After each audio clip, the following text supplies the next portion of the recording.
चला पुढे चला.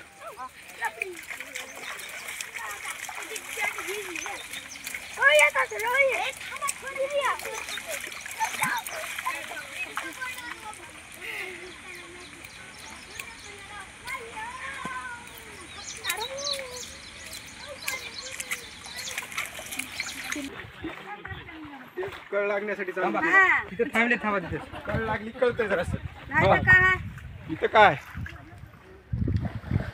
बोला या म्हणा की इकडे साहेब. अर्ज इथून नाही म्हणा, अर्ज वरून आहे म्हणा.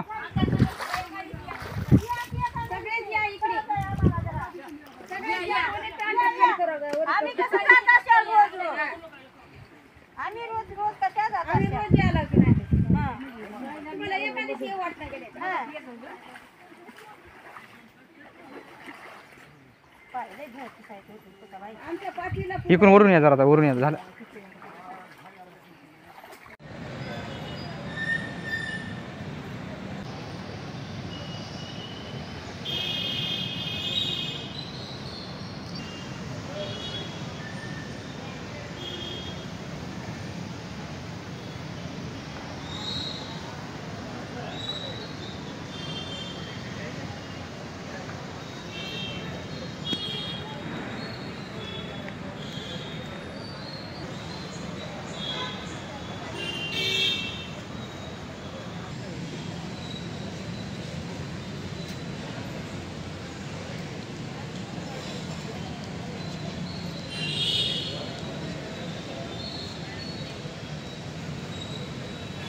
आज आपण समस्त गावकरी जिल्हाधिकारी कार्यालयामध्ये आलेलो आहोत. कोणती मागणी, कोणत्या मागणीच्या अनुषंगाने आपण इथे आलो, काय मागणी आहे?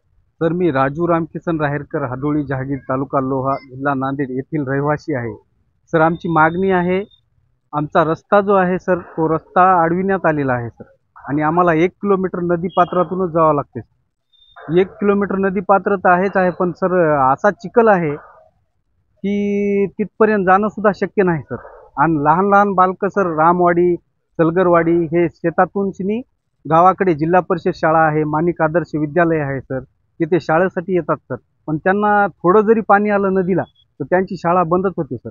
आणि तहसीलदार साहेबांना ऑर्डर दिलेला आहे, तसा निविदा पण काढलेली आहे, आणि ते निविदा गावातील तलाठी असल्यामुळे जास्तीत जास्त त्रास व्हायला लागला आहे. मंडळ अधिकारी व तलाठी हे 13 वेळेस येऊन सुद्धा आमचा रस्ता झालेला नाही सर.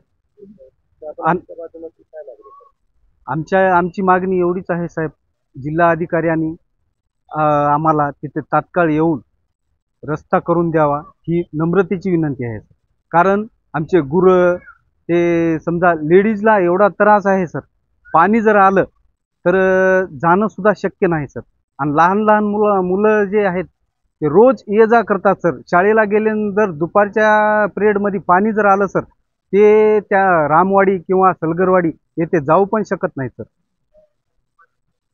तहसीलदार साहेब स्वतः येऊन सिनी तिथं पाहणी करून मोजमापणी पण केलेली आहे साहेब. तिथं 5 एकर रान सुद्धा काढलेलं आहे, खुटं कायम केलेले आहेत.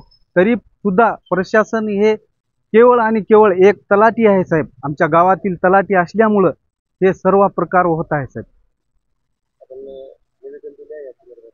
सर्वांना निवेदन दिलेलं आहे साहेब, तहसीलदार साहेबांना दिलेलं आहे, जिल्हा अधिकारी साहेबांना दिलेलं आहे, पोलीस स्टेशनला पण निवेदन दिलं तर साहेब. पोलीस स्टेशनचे 25-25 लोक सुद्धा येतात साहेब.